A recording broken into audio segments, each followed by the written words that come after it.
Hello, and welcome to Jason Cabinet's Experience. Our guest today is Dawei. Dawei, are you ready to be great today?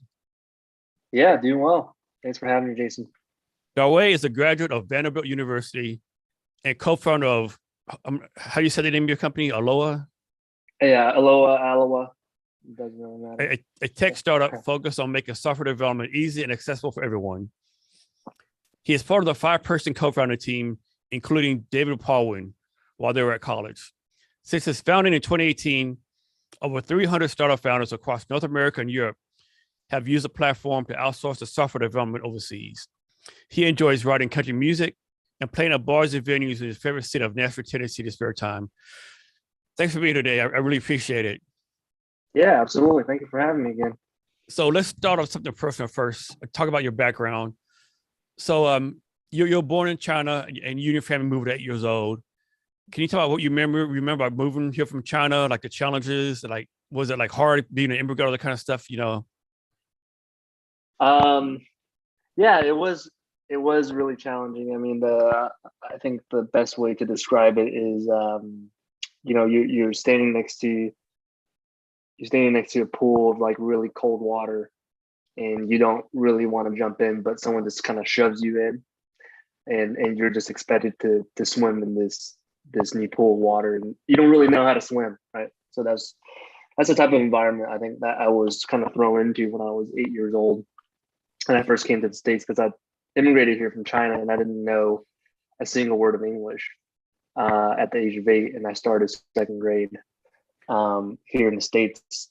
Grew up in Memphis, Tennessee, right? So it was a pretty drastic transition from Tianjin, China, where I grew up. That was my hometown, a city of about 15 million people, moving to Memphis, Tennessee, and going to school there, That, picking up a new language and a new culture and everything like that. So, that's one thing in America don't realize. Like I was in the army. I spent 3 years in Seoul. I think Seoul is like 14 million people. I think most people in the States don't realize how like huge the cities in Asia are, right? yeah, it's huge. You got, I mean, Tianjin is one of the top five or top three of the largest cities in China, but most people haven't heard about it.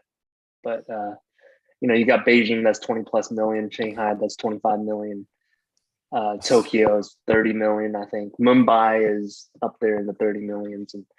And yeah, it's the population is just pretty crazy over there.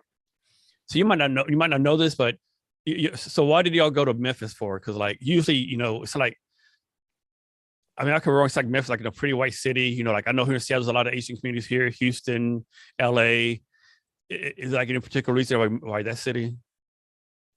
Yeah, so my dad actually came here a few years before my grandparents brought me to the States. So what happened was he went to grad school here. My mom came here with him. My mom's parents actually took care of me in China for a few years while my parents were getting situated in the States, because they weren't sure if they were going to stay here or not, right? But the immigration status is really up in the air, and that's all dependent on what job you get out of grad school. So he graduated. He went to Baylor University down in Waco, Texas, and he graduated from Baylor, and the only job offer that he got was a job in Memphis. So they picked up their bags and they drove from Waco to Memphis all the way back in 2001. And they got situated in the Memphis, and that was when my grandparents were brought to the States in the summer of 2002. So we're coming up on my 20-year anniversary of being in the States. And do you have dual citizenship with both countries? I'm a naturalized citizen of the United States. You have to forego the Chinese citizenship once you get Do you? Okay. once you get naturalized. So, And do you ever go back and um, visit? I do try to. The last time I went back was September 2019, right before the pandemic. Yeah. Right now, with all of the lockdowns and stuff, unfortunately, is Yeah. it's very Yeah. difficult to Yeah. go It's back. like COVID's making a resurgence in China, unfortunately. Yeah. Oh, yeah. Kind of. I think the government there is reacting in a very interesting way. Let's put it that way. I think there's not that many COVID cases, relatively speaking, but I think they're locking down certain cities to demonstrate a certain level of power exertion and control Yeah. that they have. So right now we haven't gone back yet, but hopefully in 2023, maybe 2024, we can go back to visit some family. We've still got a lot of family over there, So, but yeah. So talk about this. It seems like, from my point of view, like, a lot of immigrants come to States. Of course they struggle at first, but then they quote unquote live the American dream. Like, they're seem like they excel, like, startups, founders, business. Like, immigrants come to just like do like so well versus we'll say a regular American, right? Is this just, what do you think the reason for that is? Why immigrants do so well? Yeah, versus an average American, so to speak. Because like every immigrant I know, like they're crushing it, so to speak, right? They're doing so well. Is it because like they just appreciate what America is offering, where most Americans, like, take it for granted, so to speak? Yeah, that's a good question. Because I think it's I think it's like the immigrant mindset, right? Like, you sort of travel all the way across the world to find a better opportunity in the United States. At least that's what my parents did, and I can say that is the same story with many of my friends who grew up in immigrant families. My wife is Italian, and she grew up in a Italian immigrant family, and they just have that level of work ethic throughout the generations. She's third generation American. I'm sort of 1.5 generation. But yeah, I think it's a mix of, we appreciate we don't take it for granted, like the freedom and the opportunity that we have here. And we see the contrast between US versus China, US versus India, US versus Africa, right? Where we're from versus where we are at now. Like, we don't want to go back to, like, my parents fought very, very hard to get our green card, and it took us about a little over 10 years to get it. And it took another 5 years for me to get naturalized as a citizen of the United States. So a little over 15 years total for me to go from, being fresh off the plane to being naturalized as a citizen. So it's a pretty long process, and they fought long and hard to stay here and be, a legal immigrant here in the United States, right? So they really, really appreciate, like, the opportunity and the freedom that we get here versus, what they experienced back in communist China back in the 90s and 80s, 70s, where they grew up. You hear the story of the time, the stereotypical story, immigrant come here with $10 a pocket, no English. And then, of course, it's generalizing things. And then 10 years later, they own like a multi-million-dollar business, right? all three of their kids are graduating from the top 1, 2, 3 at Harvard, right? I mean, of course, I'm generalizing things, but yeah. Yeah, I think it's hard work, and, a bit of luck, and, but mostly hard work. If you work hard, you tend to have just better luck. And yes. If you meet new people, network, and I don't know, just try to expand yourself, growth mindset, right? Like, how we met was just I took a call, and I kind of got matched with this company that was booking people on podcasts and stuff like that, right? And that's how this opportunity came about. Yes. But had I not talked to that person, we would have never met, right? And we wouldn't be having exactly. this conversation right now. So just saying yes, being a go-getter, trying to seek opportunities rather than sort of having opportunities come to you, right? You're trying to open doors for yourself. You're trying to control your own destiny, so to speak, your life. Yeah, I mean, you're right. What's that saying? Opportunity knocks on everyone's door, but most people don't open it, or something like that. Yeah, exactly. So the bus runs every day. Yes. That's, I think, Morgan Freeman loves to say that. The bus runs every day. So yeah, I think it's a bit of that. Is hard work, is appreciation for this country and the freedom and the opportunity that it presents, and a little bit of luck with that as well, because not every immigrant family that I've met is all of those things. I've met some people who came here that are not hardworking, and they have a little bit of bad luck, and they don't necessarily sort of fit that into that mold per se. But I say a vast majority of people who work hard and really are grateful and appreciate the freedom and the opportunities that they're presented, they typically succeed and do pretty well. Yeah, I agree. So, So next, talk about how you got involved with the writing country music and singing at the bars of your local town. How that come oh about? gosh. um, that's an interesting story. So I met this guy named Andre many years ago. It was summer 2015. So this is, how many years ago was that? 7 years ago from now. And we were neighbors at that point. I was a rising junior at Vanderbilt, and he was a rising senior at Belmont. And we met that summer at this pool party that the apartment was hosting. And that I was like, started talking to him, and he had a pretty cool story. He's Asian American too. He's from Hong Kong, adopted. I grew up in Boston, immigrated from Hong Kong to Boston, and then grew up in Boston. And he went to Berklee College of Music, studied under John Mayer, and then came down to Nashville to songwrite when he was 18. So he started writing with some of the now big name artists, but back then, like, no one really knew them, like Brett Eldridge, John Party, and a few others. And so he started writing country music for them, and so we got acquainted, and he said he wanted to be like the first Asian American recording artist. And I thought that was really interesting. I wasn't really into country music at that time, all the way back in 2015. I was like, oh, that's really cool. We should stay in touch.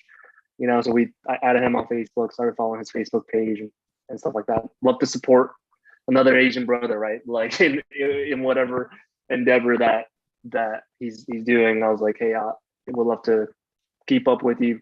We'd love to follow what you're doing. So we actually didn't talk to each other for about 4 years. Now, fast forward to the end of 2018, one of my best friends got me into songwriting, and because I used to be very active in leading worship on Vanderbilt's campus in a college ministry. So I didn't really have kind of a musical, I guess, outlet like right out of college. Now I do have tons of musical outlets. I'm leading worship at my church with my wife. I'm writing music and recording music with Andre now, and that's a story I'll tell later. But my buddy Clay got me into songwriting back in the end of 2018, and that was also the year that I got into listening to country music as well. So I fell in love with country music and songwriting, and towards the beginning of 2019, I reached back out to Andre and was like, hey, I'm not sure if you remember me, but we met like 4 years ago. And, I just wanted to update you that I'm in the country music scene. I'm writing music, and I didn't expect anything of it. I was like, I'm just, in love with country music, and I'm also writing music. So I just thought of you, just wanted to reach out. Right. And he actually messaged me back on Facebook. He's like, yeah, man, I do remember you. Let's meet up sometime for coffee. So we caught up all the way back, and it was I think April, May of 2019, I want to say. And at the end of our hangout, he was like, hey, why don't we do a write together? And that was the beginning of I think our friendship, and because we only got acquainted that one time, and we sort of loosely stayed in touch on Facebook, didn't really talk to each other for 4 years. And we caught back up in 2019, and started writing music together. So fast forward to now, we've written probably over 40 songs together. When I recently got married, he was a groomsman in my wedding. So he's become one of my best friends, and I'm just here to sort of support him in his career. I don't really write music with other people, really. I just write music with him, and we've played together a few times around town with shows and stuff like that. So that's sort of the story of how I got to just so happened to stumble into the country music scene here in Nashville. But so what's your process for writing a country music song? Is you write songs the same, whether it's country, rap, R&B, classical? Is the writing process the same, or? Well, I haven't written other genres, but I would say it's different because with country music, there's certain elements in it that do not exist outside of country music or folk music, right? So there's certain ways you write the lyrics that are more descriptive. And we have your wife has to leave you, the horse has to die. Right, exactly. We call it putting furniture in the lyrics, right? You want to write. It's like storytelling. That's why I fell in love with country songwriting, because I love telling stories, and this is a way for me to express that storytelling through music. So you're sort of writing more of a story. You're depicting the lyrics in a more concrete way, rather than in pop music or I don't know, in alternative music, it's a little bit more abstract. The lyrics are a little bit more abstract, and when you hear someone like, I don't know, Imagine Dragons or Billie Eilish or someone like those type of artists, and you hear the lyrics, it's not necessarily something you can fully grasp or understand when you hear it. But when you hear country music, you can actually follow the plot line from verse to chorus, to verse again, to the bridge, into the chorus, right? It's sort of depicting a whole story. So yeah, there is a process to writing country music, and I think there's probably a different process for writing R&B or rap or pop or any other genres. So when you do your writing, like you like sit down at one take, like an hour, write a song in 1 hour, you like write a line, take a break, write a verse another later. How does that work? It typically takes 3 to 4 hours, maybe longer. If we can finish a write within one session, which is we typically take about 3 hours to do a write session, and not all of the times we finish the song. So maybe we got one verse down and the chorus, and then we come back the following week and we meet up and we write the second verse and bridge or something like that. Or sometimes we're just on a roll and we get the whole song done in 3 hours, which I think that's a really good timing to steam out a whole song pretty much within 3 hours. But you feel differently on different days. It's kind of like weightlifting or running or any type of sports. It's like you feel differently on different days depending on how your body is functioning or feeling that day, right? So some days we get on a roll and we're hammering out an entire song that's very catchy within 2 to 3 hours.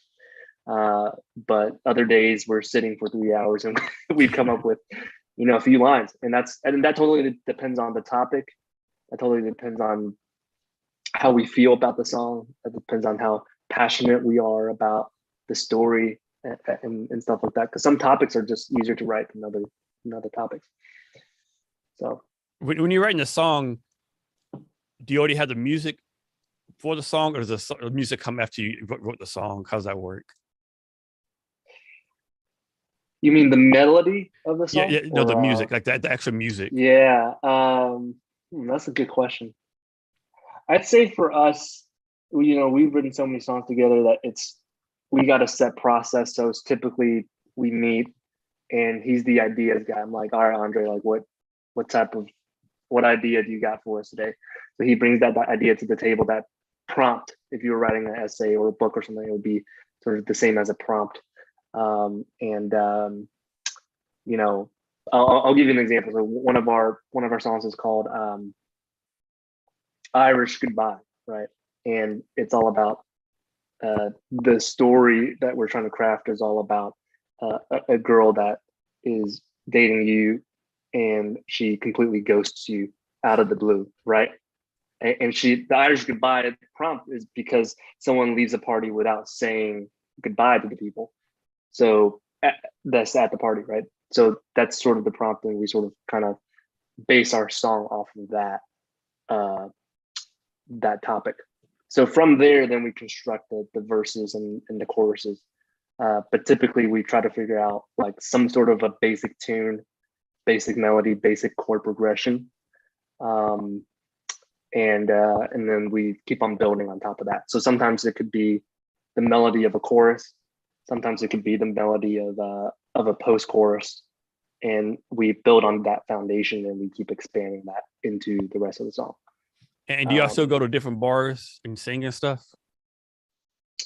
He does a lot more because he's an actual artist. I'm not a recording artist. I'm just a writer. So, I mean, sometimes I play at. We have in Nashville. This is a Nashville thing, but Nashville has writers rounds because there's so many songwriters in Nashville. I'm not sure how common it is outside of Nashville, but you would have writers rounds where you go to different venues and bars around town, and there's a lineup of writers on stage. There's about 4 or 5 of us, and you go down the line and you kind of just sing a different song every time it goes around to be your turn.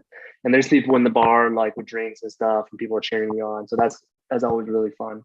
So that's different than an actual show, right? An actual show is people buying tickets to see you perform. A writer's round is typically free. You go there and you just listen to some live music, drink some beer and eat some good food with friends. So it's a really more relaxed environment than an actual show. I have to imagine the nightlife in Nashville is like top notch, I would think. Oh yeah, it's awesome. It's awesome. I don't really get out that much anymore, but it's the bachelor and bachelorette capital of the world. I feel like it's just so much stuff going on downtown and around town. You see a lot of crazy stuff going on. So what are you trying to do with this music writing? You like trying to make a career out of it? Is this a side hustle, something you're doing for fun? Like suppose someone came and offered you like a contract. Would you take it and like drop everything else you're doing, or you keep on doing it? I think it's something that I'll only do with my buddy Andre. I'm not trying to get a publishing deal or anything like that. I think he has a really good brand behind him. He's written several songs that have charted in the past with current famous country music artists, and he's trying to sort of be a B-list or A-list country music artist. So I'm not trying to like tour with him or perform with him. I just want to be that. I just want to be there with him. That I hope to continue writing songs with him. We enjoy each other's company. We love working with each other on songs and stuff like that. So hopefully I can keep writing with him. And if the songs do chart, obviously that becomes like a revenue stream or actual side hustle. But so far it's been all fun. Nice. So next, change the subjects. You spent some time as a Lyft driver. Can you tell us a couple of like off the wall crazy Lyft driver experiences you had? Oh gosh, yeah. And this was in Nashville? This was in Nashville. I did it for 2 summers. I did about 2,500 rides on Lyft. What's a crazy story? I haven't had any bad experiences. Most of all of the rides were the passengers were very, very friendly. But I would say there were a few, I guess, strange coincidences. Like you would just get you would drive around the city, and you would drive around someone in your car and you have a conversation with them and you get to know them. You get to know their name, and literally, I don't know, a few months later or a year later, you end up getting matched with them again somewhere part of town, and you're like, hey, you're that so-and-so person that rode in my car like a few months ago or something like that. That's always a crazy coincidence. And there's always a lot of crazy sort of bachelorette parties that hitch Lyft rides, and they go into town and all that stuff. So that's always pretty fun. As a driver, did you make decent money? How's that work? Yeah, it's back then it was good money. I'm with the gas prices as it is now. I'm not sure how profitable it is, but back then, I would drive around in my minivan that I had, and I would drive, Lyft, what do you call it? Lyft Plus, Lyft XL.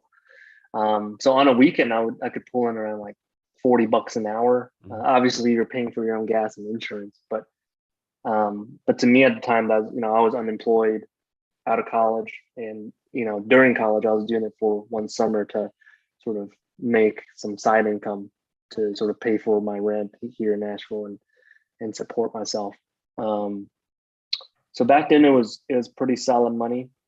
Again, not sure what the environment is now, but I'm sure it's pretty decent money if you put in the work. It's hard work, but I mean, I enjoyed it, but it's definitely hard work. You're sitting in a car for 8 to 10 hours a day, pretty much. And Nashville traffic is terrible. So, and the drivers are almost worse than the actual traffic itself. So yeah, I think it's everywhere. Like I always say, I'm a firm believer that everyone should have to retake the driver's license test every 5 years, right? Because like people, I mean, you get at 16, by the time you're 40 or 50 or even 30, like you have all these bad habits, right? I don't know. how's the traffic up there in Seattle? How's It's pretty bad. is Of it course, bad, or? of course, it's not a competition. Everyone says the traffic is the worst, but I've been on the highway stop like 20 minutes because the traffic doesn't move.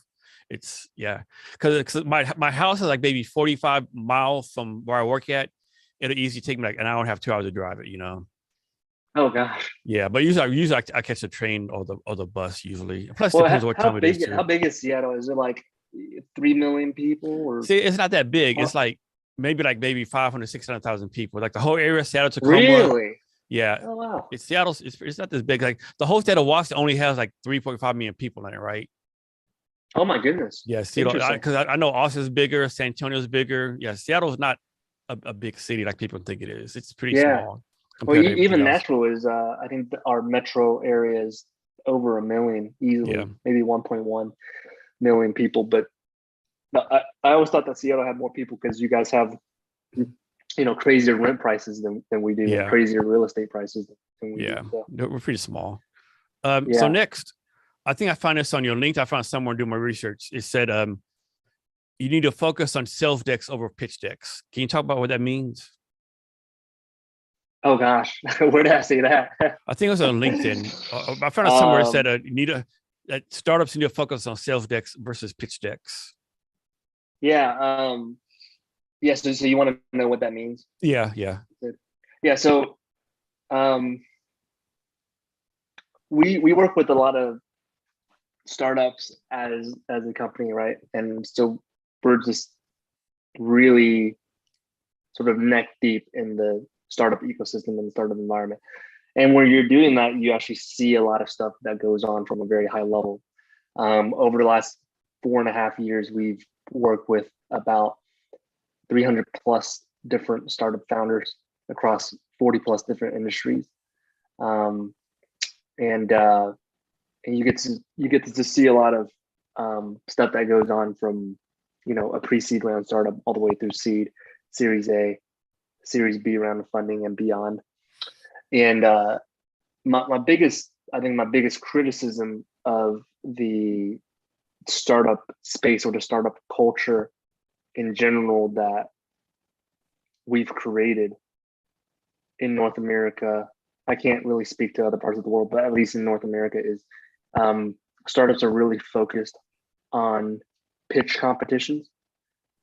Startups are really focused on pitching to investors and pitching to a panel of judges to sort of win a trophy or a check from the pitch competition. And I've seen that play out like for many, many years, like going all the way back to 2017 when I first graduated from college and I first got into this space, all the way till now. So what I mean by that is I think a lot of startups, they're too focused on pitching to, let's say, a panel of judges or pitching to investors, right? Which is fine, but they get into the habit of going from one pitch competition to another. And they get into the habit of continually raising funding without ever being a sustainable, profitable business, right? And as a startup, like a lot of startups lose sight of the fact that as a business, the definition of a business is that you have to be sustainable and profitable in the long run. You have to have revenue. You have to have customers, right? And a little bit too many startups that I talk to, not talking about all startups, but a little bit too many startups I talk to, their focus is not on revenue and getting customers in the door. Their focus is pitching to investors and creating a pitch deck and pitching to judges at a pitch competition, right? Neither of those two things validate the actual product. You can raise several $1 million, tens of millions of dollars of funding for your startup. That does not mean that funding is equivalent to your product succeeding. What really dictates product success in the success of a startup, I think, is revenue growth. Whether a startup can bring in customers and retain those customers over time and provide value to the customers, service those customers in a way that really disrupts the current status quo of whatever industry that particular startup is in, right? Changing the very dynamic. And that's the definition of a startup, right? It's supposed to disrupt and change the dynamic of an entire industry. Think about the earlier startup, like the ancient startups that sort of started back in 08 or the late 90s. You think about Google, you think about Microsoft, you think about Airbnb or Uber, or these companies. They literally came in and sort of changed the dynamic in which the economy and that industry worked, right? And that's the definition of a startup. So that's the reason why I've sort of kind of like floated that idea around, where I've sort of preached that idea where, hey, focus on bringing in sales, focus on pitching to customers rather than pitching to a panel of judges or investors, because customers is your biggest point of validation. Yeah, you're so right. And like, also go fundraise, go get VC money. You see, TechCrunch, GeekWire, so-and-so raises this amount of money, right? But first of all, they might have raised $10 million, but the small print is to say they've been working at 10, 12 years, right? And then I think the stats show that even if you raise VC, you still don't have like a 1% chance of succeeding, right? It doesn't guarantee you're going to make it. Exactly.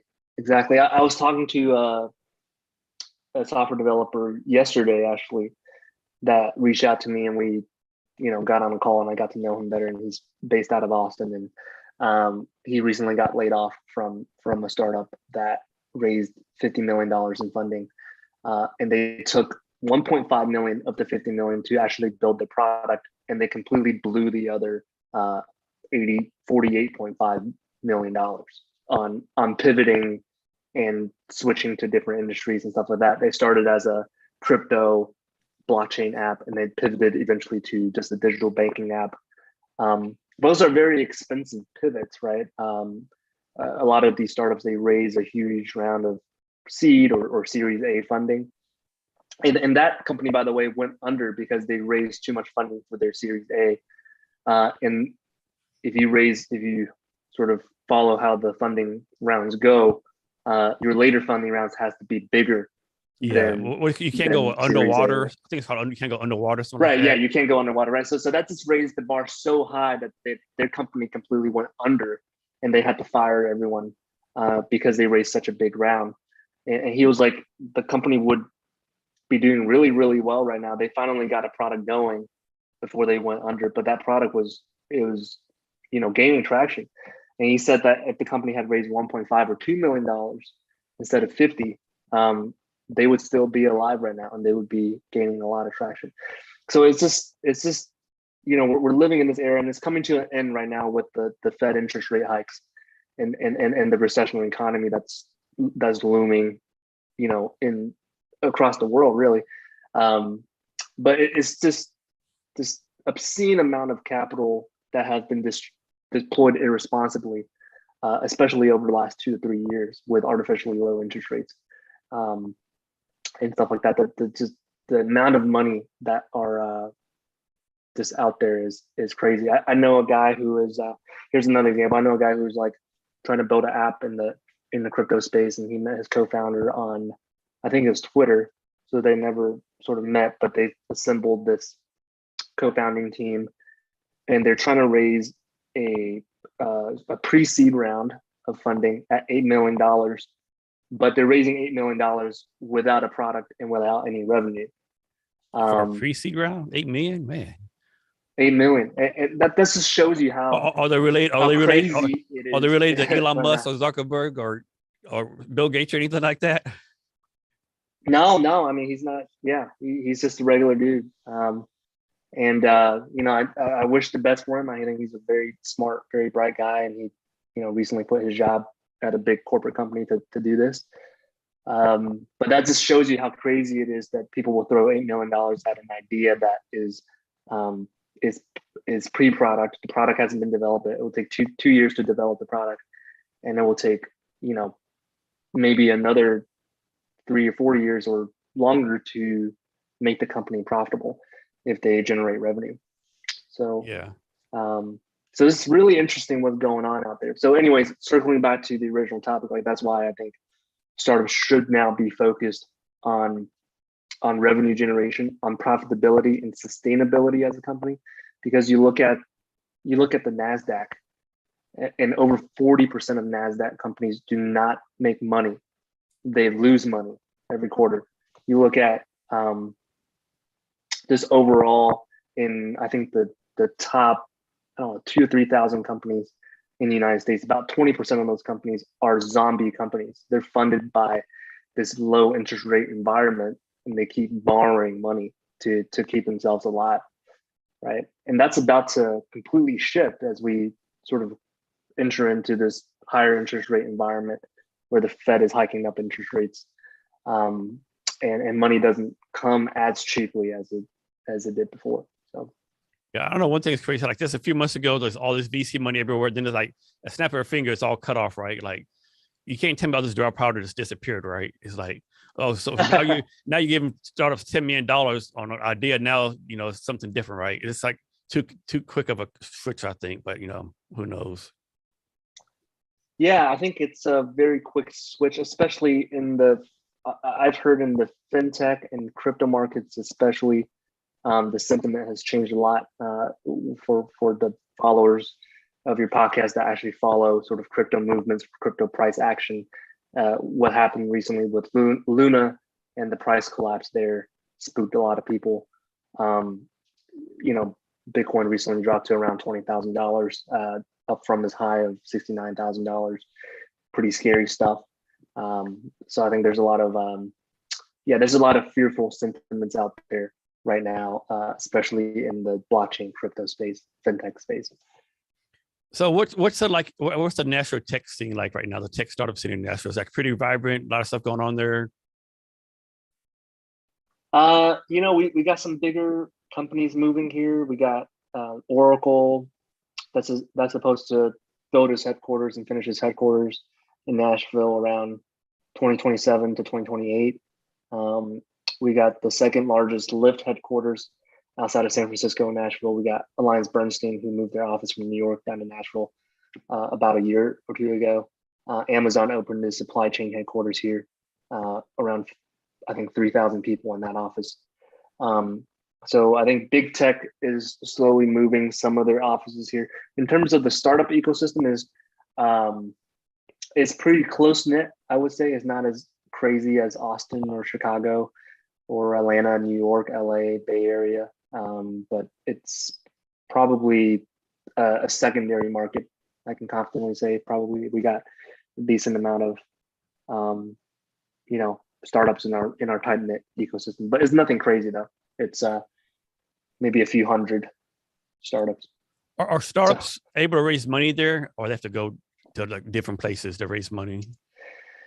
Well, it's pretty difficult. Well, our startup, we haven't raised money yet, so we're fully bootstrapped up until this point. So I don't know exactly the actual environment in Nashville, but from what I heard, it's pretty difficult if you don't know anyone. So you have to network and really get to know some angel investors.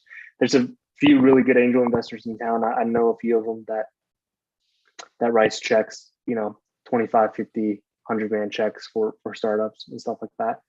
There's a few VC funds, but a lot of them are sort of centered around healthcare tech.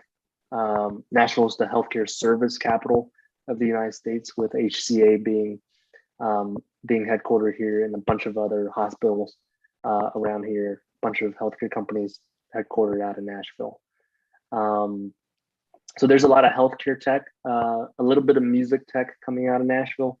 But outside of that, it's not really necessarily a friendly environment to start a startup that's outside of those two sectors, because the resources and the investment capital is just a little bit limiting here in Nashville. So how did you get involved with tech? Like, was that your degree in college? How did you get involved with software development?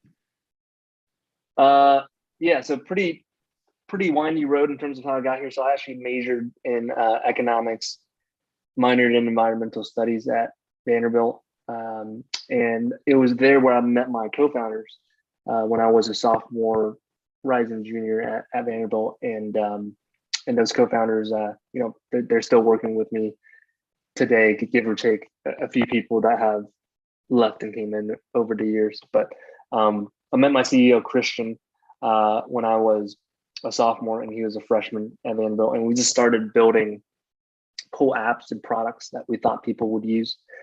And at the time, it was just us fiddling with stuff. I mean, we're like, it would be cool if we raised funding for this, and eventually, made it big and exited.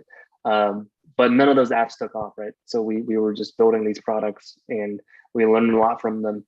But what eventually started to happen as we started building our own apps was people around Nashville Entrepreneur Center, which is an incubator accelerator here in town, had heard about what we're doing on campus. And that was when they started to ask us, hey, can you design this application for us? And we sort of developed this application for us. And at first we turned that business down because we were like, no, we only create our own apps. But eventually we just saw this as a huge opportunity. And that's when we really pivoted into the software development space, first doing some of the projects on our own. And eventually as more and more projects came in through referrals, we were still students, right? So we couldn't handle it completely on our own. So we had to create a system where we outsourced software development. And that was when we really got into the space of outsourcing. So we tried out many different models, many different business models, and many failed attempts later at trying to create a business. Back in the beginning of 2018, we finally pivoted into the business model that we are in now, which is trying to disrupt the software outsourcing space, outsourcing specifically to software teams overseas in places like India, Eastern Europe, South America. So that was when we pivoted into the current business model that we are in now, beginning of 2018. But it definitely took us a while to get there. First, starting with creating our own applications, then we started making apps for other people. Then we started to try out different outsourcing models, and none of those models really worked. Major inefficiencies and flaws with each of those business models, before finally stumbling upon, what we're doing today. So what is your go-to coding language that you like to use all the time? Go-to coding language. Well, I can say what's popular in the market right now. So with startups, with mobile development, a lot of startups are using Flutter and React on the front end. With web, most startups are using, with mobile it's React Native and Flutter, and then with web is React.js on the website. And then on the backend side, there's I'm seeing a lot of Node.js come into play. I'm seeing a lot of Python for machine learning, and Django, which is a Python framework being developed on the backend as well. So those are some of the most popular frameworks that I'm seeing being used to develop mobile and web applications right now. So when you bring all these software developers from other countries, like how do you vet them? Like how you validate that what they're doing, they can actually do what they say they can do? Yeah, so we have a specific vetting process. So our partner network is really, really small, right? So we don't let anyone just freely join as an Aloa partner. They have to go through an extremely tough vetting process where we review their design portfolio, their case studies. We have to check multiple US-based references. We have to check, and interview their upper management, their project managers, maybe talk to some developers. And they have to go through a multi-step certification process to get certified to use our platform in order to interact correctly with our clients. So after all that's done, they get sort of soft onboarded to our network as a partner, and they start receiving projects from us. And after that, it's sort of a continual vetting process from there. So what that means is every 2 weeks, we have an in-house Aloa tech lead, a developer, kind of go in and assess the performance of each firm and see if they're following the right development process as they're committing code, so on and so forth. So they're producing an audit score for them based off of that development process audit, and relaying that score back to the partner firm for further improvement. So if we see that score decline, you sort of have to put that firm on probation or even kick them out of the network if they're performing really poorly. And do y'all provide design services too, or just software development? Software development and design. So design services are, user interface design, UI UX design, plus development. So when a company signs up with you, how does it work? Like a company signs up with you and you're a developer and the company developer work one-on-one, or do you all provide like a product manager, or or someone from the company is in between the developer and the company? How's that work? Most of the time it's a team. It's a team comprised of a product manager or project manager, a QA person, and anywhere between 1 to 5 or more developers for their development team. We do have clients that are just looking for one resource, and we do provide that for them as well. But most of the time, people are looking to outsource an entire team overseas. And y'all charge by hour, by project, or just a combination? It depends on the startup. So if the startup is building a minimum viable product, MVP, and there's no existing code base, there's no existing work that has been done on the platform, they're designing and building everything from scratch, it's a project-based engagement, right? But if we're working with a more mature startup who's a seed round, Series A, Series B startup, they already have a product, they already have revenue, they already have funding. So what they're looking from us is more of a development team, or what we like to call a staff augmentation, rather than an actual project. So we would give them a team of developers and we'll build them on a monthly basis or hourly basis. How do y'all deal with this? Like, suppose someone comes in, here's a project I want you to do, they'll give you the money, and like the project starts a week later, they start like doing like, what's it called? Creep, like product creep, right? I need to add this now. I need to add this. Scope creep. How do y'all deal with scope creep? Yeah, so that's there's only scope creep if you're doing everything on a fixed cost basis. So in terms of if you're doing it on a monthly basis or hourly basis, so when you look at how that works, there's you're really paying for the developer's time for them to be there rather than paying for the scope that's being delivered. So in those type of engagements, there's actually no such thing as scope creep when you're paying a monthly retainer or paying hourly for your development team. It's sort of a all you can eat buffet, right? You can just give them like whatever you want them to work on, and they'll work on it and they'll bill you for the hours that's being worked on. For MVP projects, there is scope creep with almost every single project. And that's just the norm of it. And how we deal with that is on our platform, there's a way to open up additional request tickets, either by the development firm or the client. And you have to state what ticket you're opening, the description of the ticket, the reason for opening, and the development team will sort of put the extra number of hours and the cost in there. And the client has to approve, reject, or deny or dispute that additional request ticket. So it's all streamlined through our platform, removing the friction that it normally takes when you sort of bring that up to a client and talk to them about change requests and stuff like that. And how do y'all deal with tech debt? That's a great question. So technical debt is, do you want me to explain that concept? Explain it. So technical debt is really interesting. So technical debt is pretty much the concept of, let me use an analogy first. So imagine if someone is writing a research paper for a professor, a seminar in college, and they have a particular deadline that they have to write the research paper in. About 3 months, they have to write this 50-page research paper. And you iterate through the research paper in drafts, right? So the first draft is due not in 3 months, the first draft is actually due in 1 month. And you want to write that first draft as fast as you can, but it's not going to be clean, right? The syntax is not going to be clean. You don't have all your references there. There may be some grammatical errors and misspellings, but you need to turn that rough draft in to the professor in order to get that grade, right? So that's essentially equivalent to the minimum viable product, the MVP, which typically has a lot of technical debt if you build it right.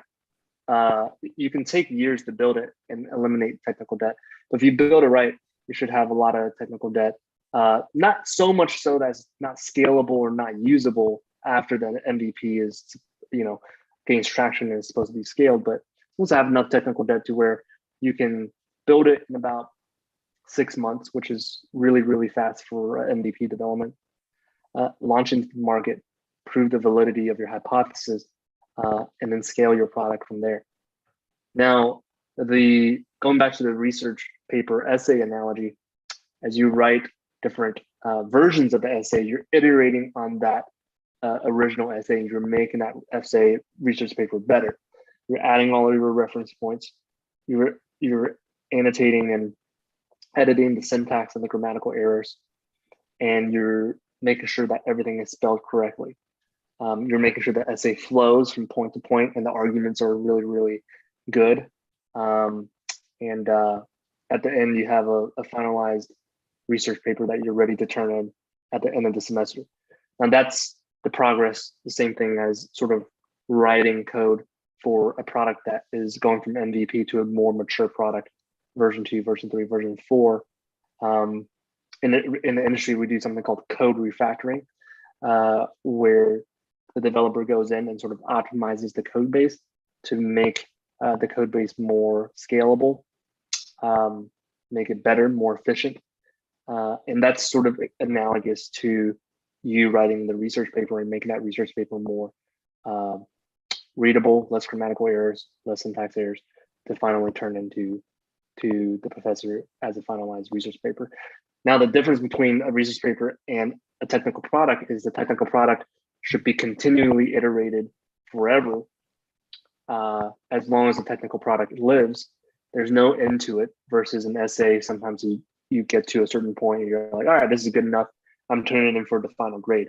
With a technical product, there's no such thing unless you close down shop and you go out of business. You should continually iterate on your product and continue to make it better and pay off that technical debt over time. What makes someone a good software developer? Is like, attention to detail, ability to learn, being curious, being a great problem solver, or something totally different? I'm not a developer myself, but I've worked with enough developers to sort of get a good idea of, I think, like what comprises a good developer. So I think, a really, really great developer ideally would have a really great problem solving mind. They're able to write code in a very efficient manner. They're able to ask very critical questions, and they're able to listen and communicate really, really well. So you're having both the soft skills, the empathy, and the communication skills. You're having the listening skills and the skill to ask questions. And you have the skill to actually produce good logic and solve problems in a very efficient way. Very, very, very few developers have all of these traits. So I say, like, in the very least, obviously a developer, if they lack in the communication and soft skills and listening skills, critical thinking skills, maybe not that. So you need critical thinking to solve problems, but at least the soft skills can be done away by some sort of a project manager or some sort of a lead developer that's managing them. So if they have, really, really good critical thinking skills and problem solving skills, they can be a really good developer. They might not be able to go too far in terms of passing a level 2 or senior level developer and go into management. They might not be able to manage the actual team effectively, but they can be a really, really good developer without developing the soft skills and maturing that part. So how do y'all deal with this? This is a challenge I had when I first started out as a non-tech founder.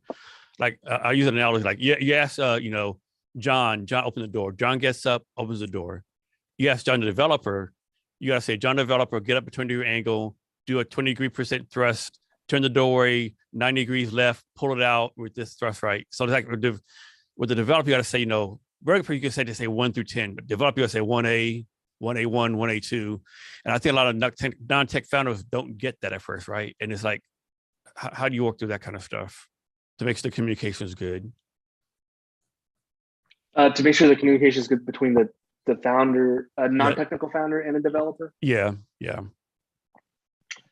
Are you talking about before the project begins, or like after, like during the actual project? But both of you know, like how do we make sure the non-tech founders like articulating in detail what the developers know to make a great product, versus they're saying, hey, a non-tech founder must, hey, I want an orange button on their page. Where it should be, I want an orange button on this page on the left-hand corner at, this diameter, because it's going to do this. That's a good question. So for us, we take the client through a specific process. We like to call it the 4Ds, right? 4Ds of software development: discovery, design, develop, and deploy. And we take them specifically through those 4 steps in that specific order. And that order is very, very important, specifically for non-technical founders, but it's important for everyone who's trying to build a product, whether physical or a non-tangible product like a software product.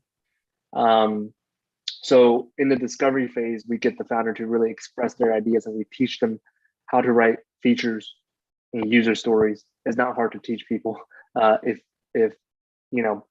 people don't know how to actually write those names. We have an ebook on our website that people can download, and people can easily follow how to write a feature, how to write a user story.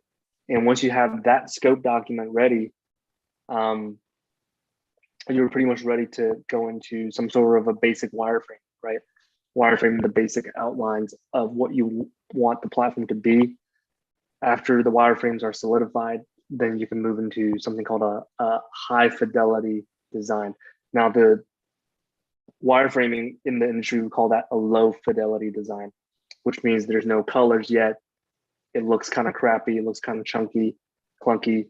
But the purpose of what the wireframe serves is to solidify the general layout of the application, and to make sure that the founder is okay with everything being laid out the way it is.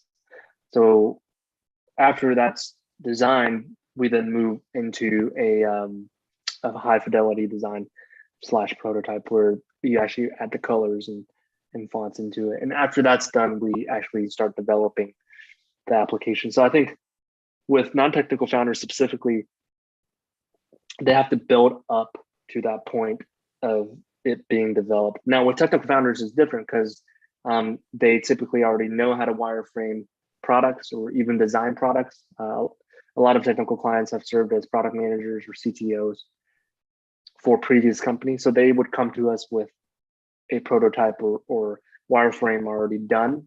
And they say, hey, all I need is a high fidelity design. All I need is for these screens to be implemented and for a development team to do that, right? So the requirements are pretty clear.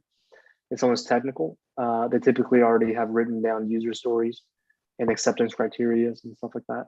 But with the non-technical founder, we have to sort of slowly build up to that and really teach them how to write user stories, how to write features, and then get their sort of design team to translate those user stories and features into wireframe and design. So what's your advice? Suppose there's a person out there, brand new developer, just finished college or graduated from Coding Academy, and they're trying to find their first job. What advice do you have for this person?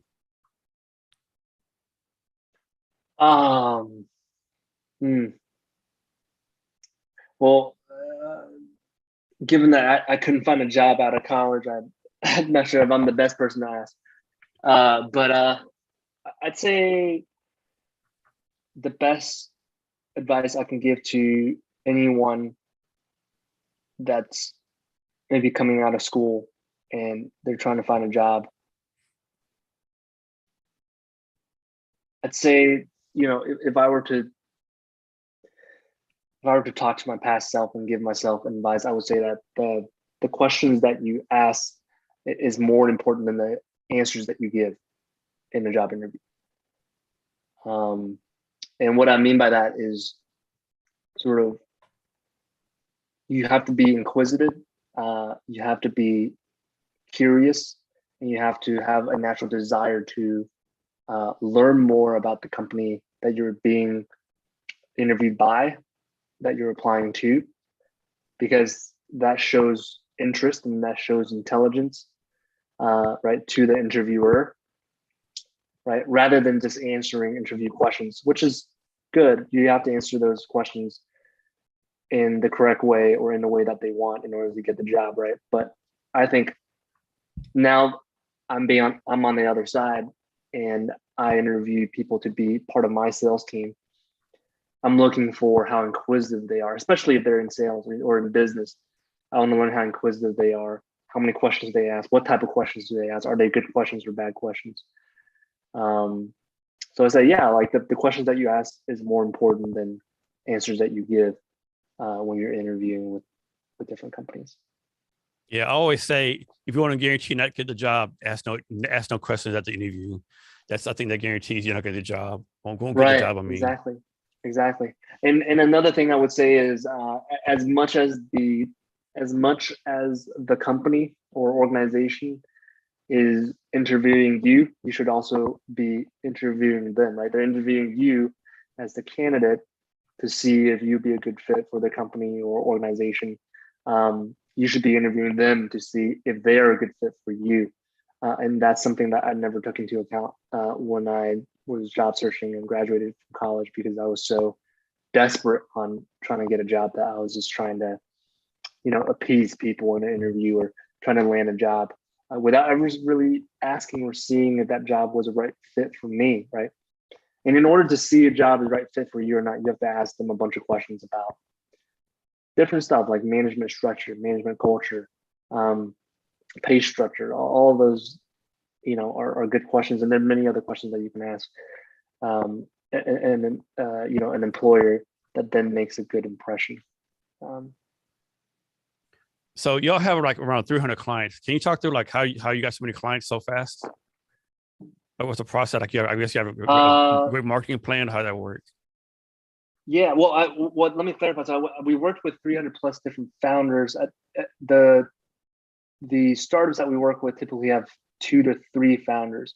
So as I say, in terms of actual clients, we work with around, I don't know, around 200 clients, maybe 150. I mean, that's still a good number. But yeah, I wanted to clarify there. But we also been around for a long time though, around 4.5 years almost. So is it a lot of word of mouth, or they'll do any so. advertising or ads or anything? Word of mouth is still really strong for us. We try to keep up the good work. We try to retain clients. We try to serve clients to the best of our abilities. And that naturally, in the startup world, founders talk to other founders about us, about our product, and about the service, right? So we have a pretty good referral program where we sort of give a kickback of anyone that refers as a client that ends up going through. We have pretty strong partnerships with small and big organizations that's able to sort of give us, intro us to different startups with software development needs. So we're partners with organizations like Draper House or 1871 from Chicago, which is a huge incubator out there in the Midwest. We're partners with VC firms. We're partners with maybe different marketing agencies, development agencies, and stuff like that are able to make intros for us. And then, yeah, on the marketing side, we just recently ramped up marketing about a little less than 2 years ago.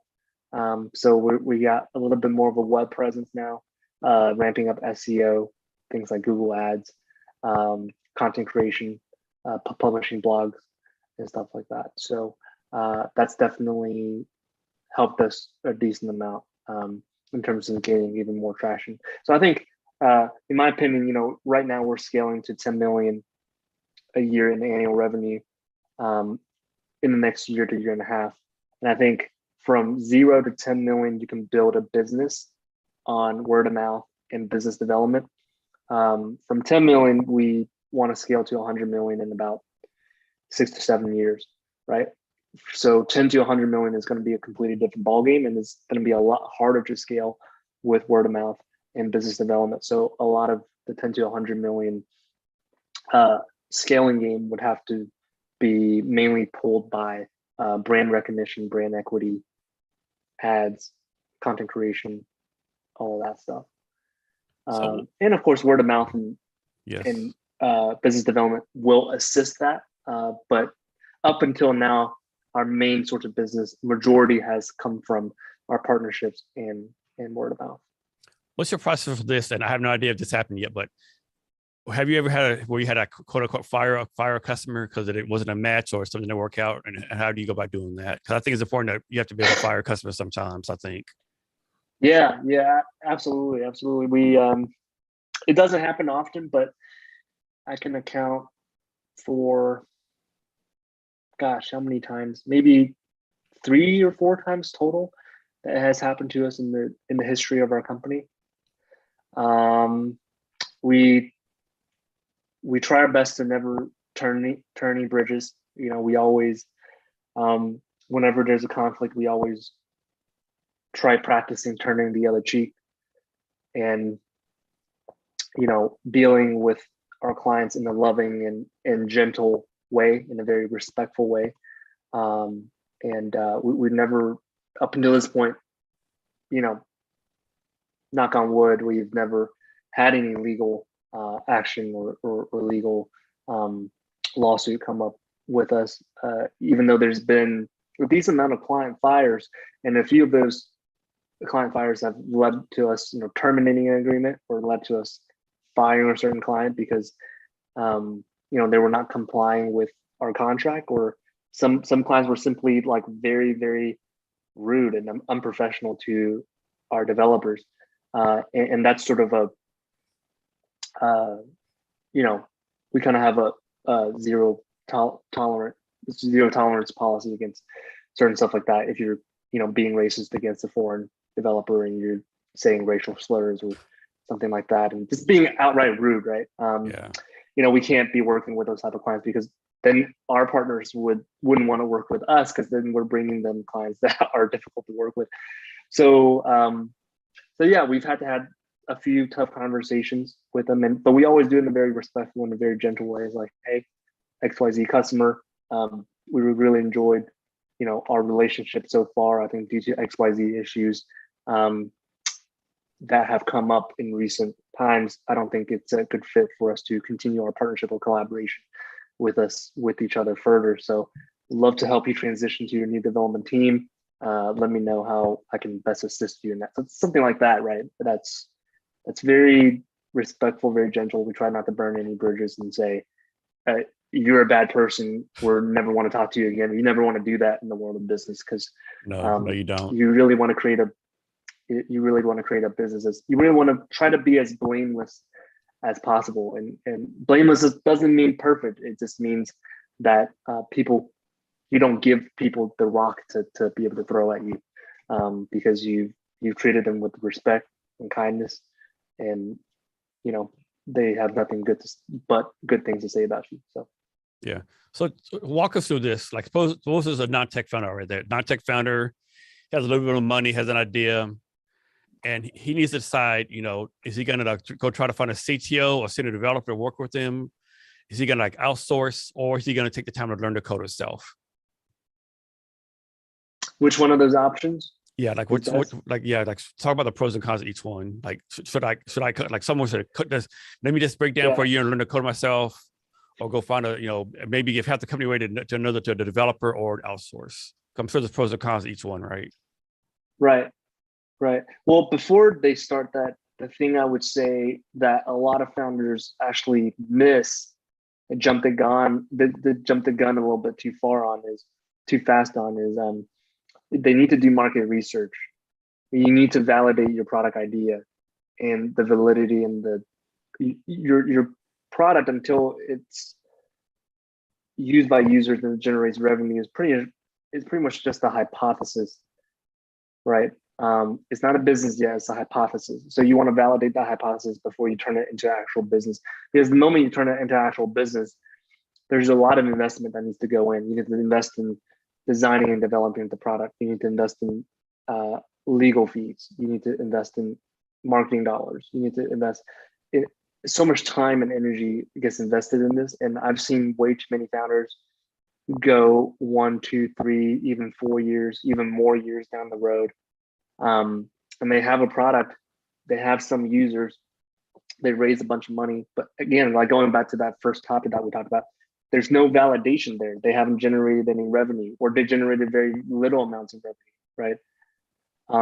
So they still haven't gotten any traction. So that goes back to the root cause of, okay, in the very beginning, that they do enough market research to validate the hypothesis of their business, of their startup.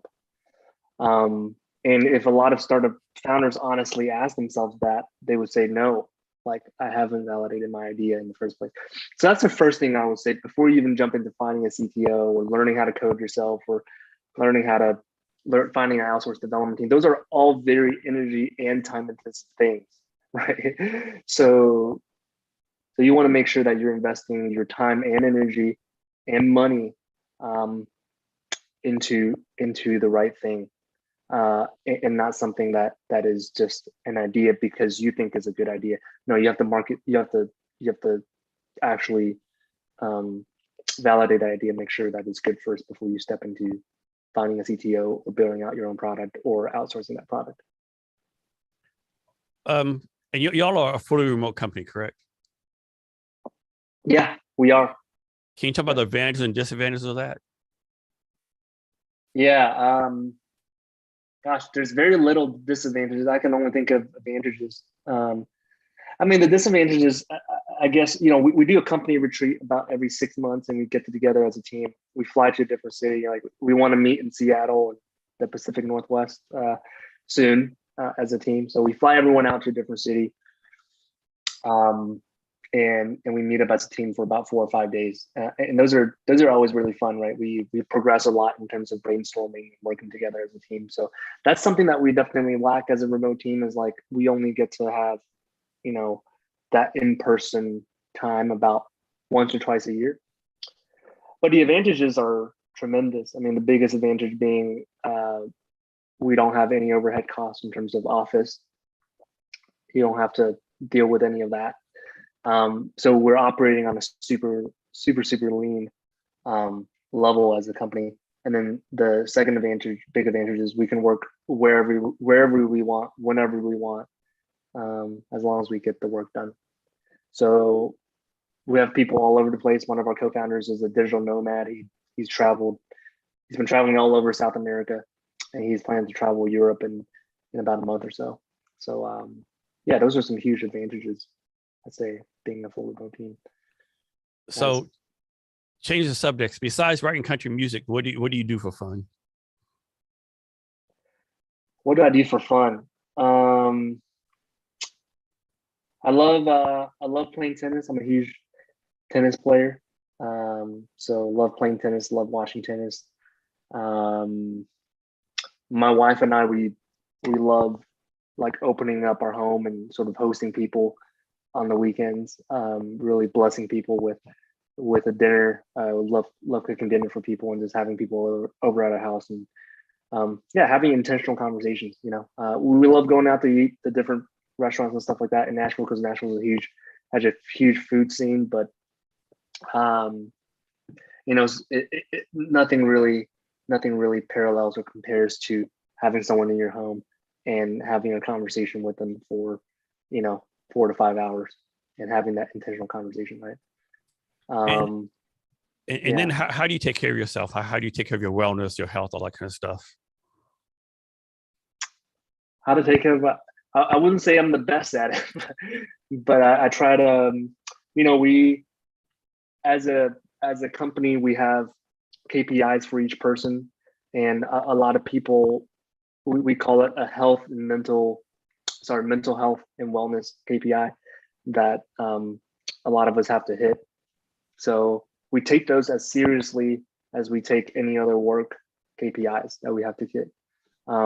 So for some people, it could be, do weightlifting for 30 minutes a day, or for someone else, it could be walk outside for 30 minutes a day, right? So we try to keep the team at accountable to a relatively decent health level. For me personally, I just try to exercise like 3 or 4 times a day, do something active, get outside, whether that's a 30-minute walk, or whether that's playing tennis, or whether that's, lifting weights in the gym and getting physically stronger. Try to do one of those 3 things throughout the course of the week. So how do you do this? Like, I'll make this number up. Like, suppose tomorrow you had like 30 things to do tomorrow, right, on your list. how do you make sure you do things 1 and 2 versus going to number 27 first? So you had like a long to-do list? Yeah, suppose you have like 30 things to do tomorrow. Instead of going number 30, how do you make sure you focus and do number 1, number 2? Like, how do you make sure you focus on your priorities versus just doing whatever?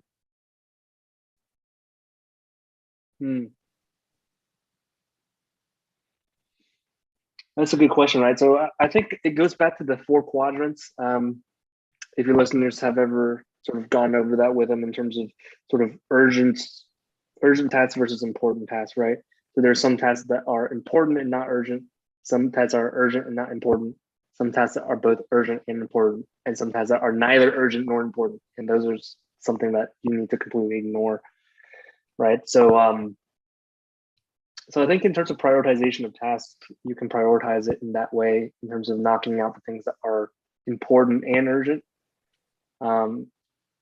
Those I think should take number 1 priority, and then the next priority should be urgent, but not as important. And then the third priority for me would be important, but not urgent. And then everything else comes after that. So you already talked about your company some, but can you go more detail, like how the company got started, what you focus on right now, and what you all see the future or in the vision of the company being like going forward? Yeah, I mentioned a little bit about how we started. So, we started back in 2018, but went through several pivots, several other business ideas before that. Here's a cool story. I'll tell you a cool story of how we initially got started with our company funding. So we're fully bootstrapped company. We don't have any outside capital or investors. So we totally just bootstrapped this thing over the last 4.5 years. But when we got started in 2018, I was the first one that graduated. My co-founders were still in college.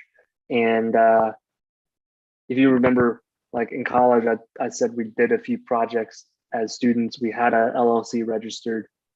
We had a business bank account. So we had about, I want to say like $15,000 in the business bank account. And when I jumped into the startup full time, we almost decided to liquidate that before I jumped into it full time, because we didn't really see a future for our company. We just thought, all right, let's walk away with, $4 or $5 grand each. That's, and my co-founder was like, Dawei doesn't have a job right now, so that will help them out a lot. And they were still in college, so that was a decent, not that much money now, but like to a student back in, that's a lot of money, college student. Back in 2017, and you're coming out of college and you don't have any money, let's just liquidate it. We'll start something else later in life. Let's just call it quits.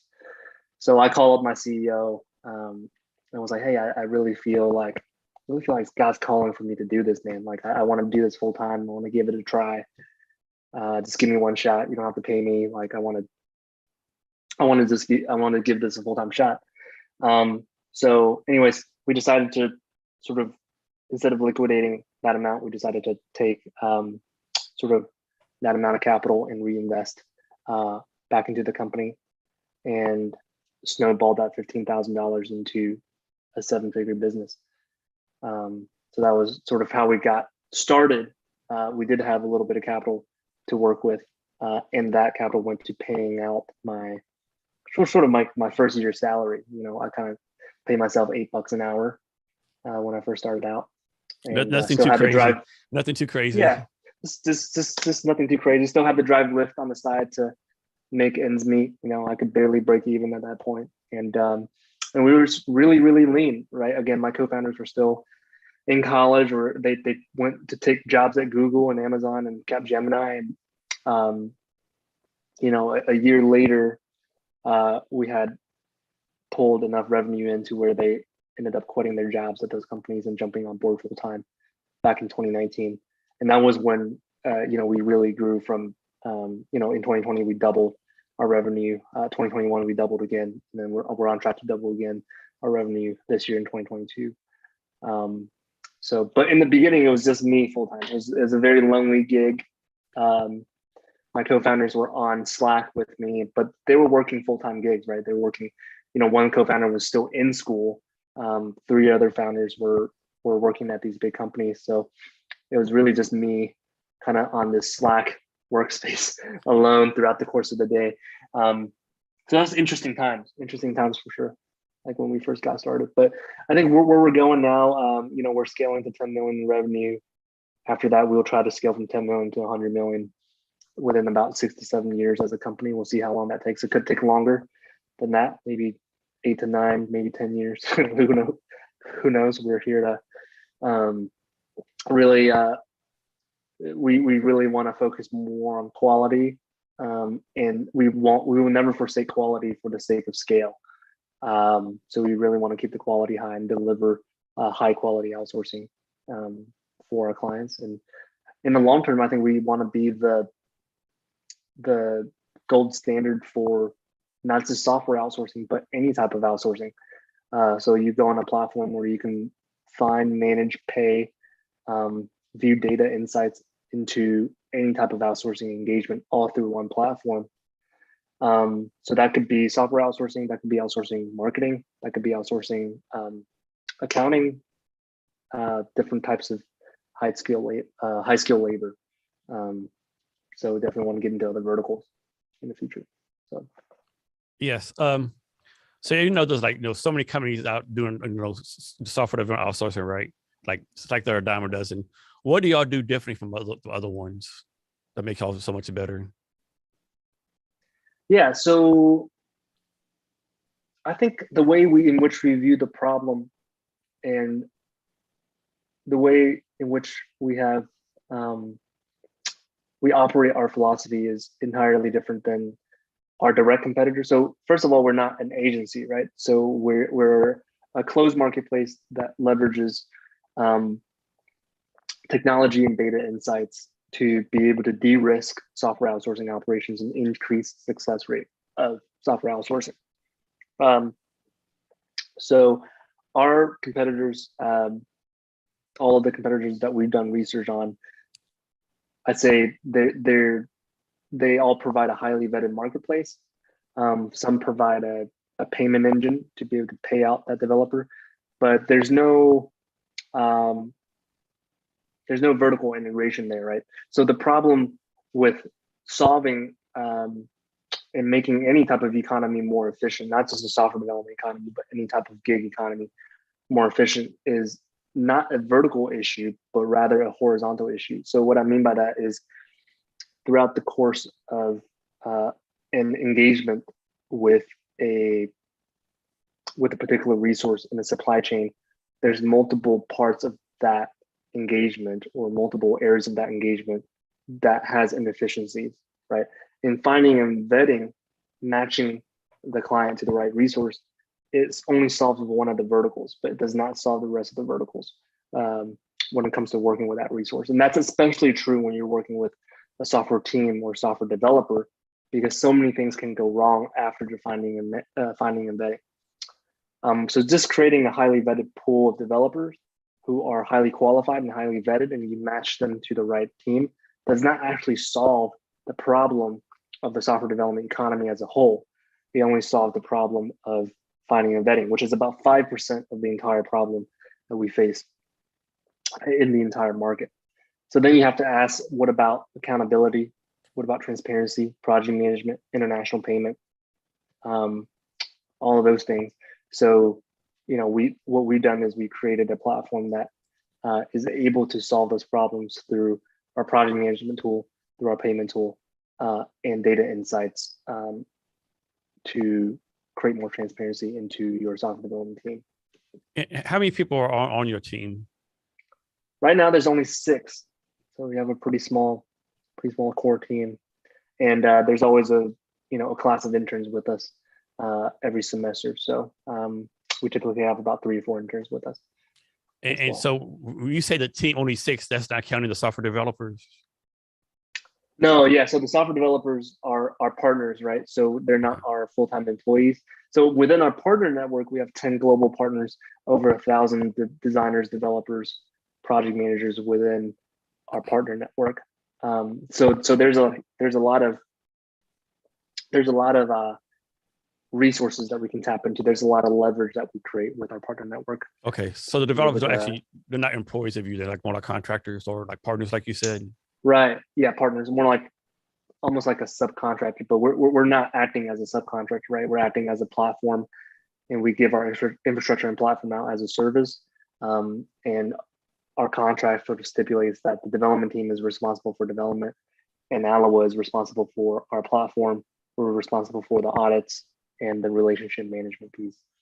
So we kind of decouple that responsibility there to where the liability of the projects doesn't necessarily fall on us, right? That sort of creates a pretty big scaling problem if you scale to 20, 30, 50, 100 active projects, if you're acting as a subcontractor.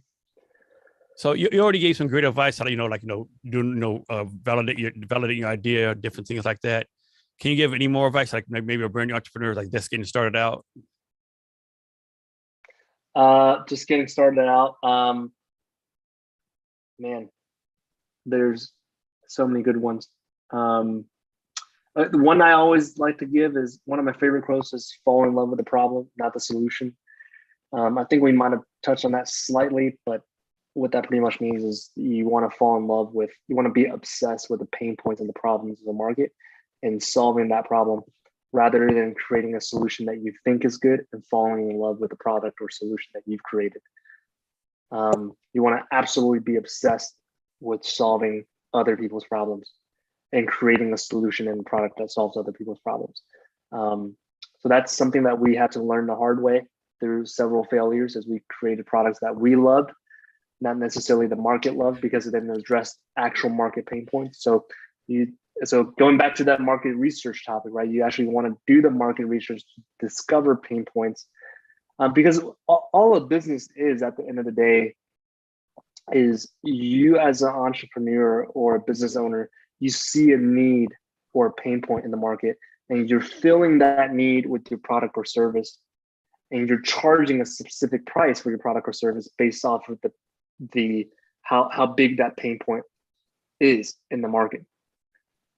That's all that business is you're providing, you're seeing a need, you're filling that need with a product or service, and you're charging money for that product or service so that you can continue providing that product or service in the market. And the money that you charge should be equivalent to the value in which you provide in the actual marketplace. So without a problem, without a pain point, there is no business.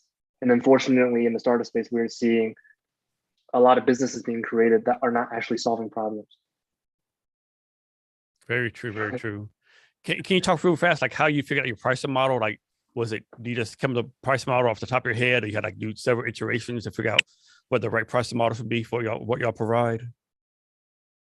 We went through several pricing models. I mean, we stumbled upon just a very simple pricing model of all of the payments are paid through our platform to our developers, and we just take a percentage cut of that, depending on the size of the project. We take a percentage cut for our payment processing, for using our infrastructure, our tools, and for our services that we provide in terms of account management, development audits, so on and so forth. So. Is there anything else that I asked you that I haven't asked you yet, or anything else you want to talk about? Gosh, is there anything that you haven't asked me? You asked me a lot of great questions. Thanks. I don't know. I feel like I need to get to know you a little bit better. But no, that's pretty much it. I think that you've asked a lot of great questions. And, thanks. Definitely really appreciate your time, taking your time out to be able to do this. Yes. I think we've had a lot of great conversations so far. Yes. Hey, can you give us your social media for yourself and your company so people can reach out to you? Sure. Yeah. I'm not really on actual social media outside of LinkedIn. So on LinkedIn, people can find me, Dawei Li. So DAWEI space LI. I'm pretty much one of the only Daweis on Dawei Li's on LinkedIn. So it's not hard to find me, but yeah. I'm not really on Instagram or Facebook anymore, so don't try to find me on there. So yeah, if you need to reach me on LinkedIn, and you can just search my name. And for our listeners, we have the link to your social media, or specifically the link on our show notes. You'll find the show notes at www.cabinetshrblog.com. Be sure to share this episode with your friends and network, and rate, subscribe, review the Jason Cabinet Experience on your favorite platform. So coming up, a talk. Can you give us any last minute advice on anything you want to talk about? Gosh, last bit of advice. I'll say just the last piece of advice in life. I mean, that this is something that I had to learn the hard way, is just, take life slow, and life's too short to be walking fast. I always try to stop and smell the roses, and try not to rush places, and try to enjoy it, try to enjoy the journey, instead of focusing on the destination. So life definitely moves by fast. I know I'm super young. I'm only 27. Like I shouldn't be saying all this stuff, but like seriously, like the last 6, 7, 8 years of my life has just really flown by pretty fast. And I'm almost 30 years old now. So it definitely flows. Oh gosh, it literally feels like, not too long ago, I was like a sophomore, freshman in college. So that's something that I try to live by, that philosophy. Just try to be present, and try to slow life down a little bit. Get off of social media, stop watching Netflix, and go outside and stare at some trees or something. Life's too short. So yeah, that's all I got. Dawei, thanks for your time today. I really appreciate it. Thank you so much, Jason. Really appreciate you having me. And to our listeners, thank you for your time as well. Remember to be great every day.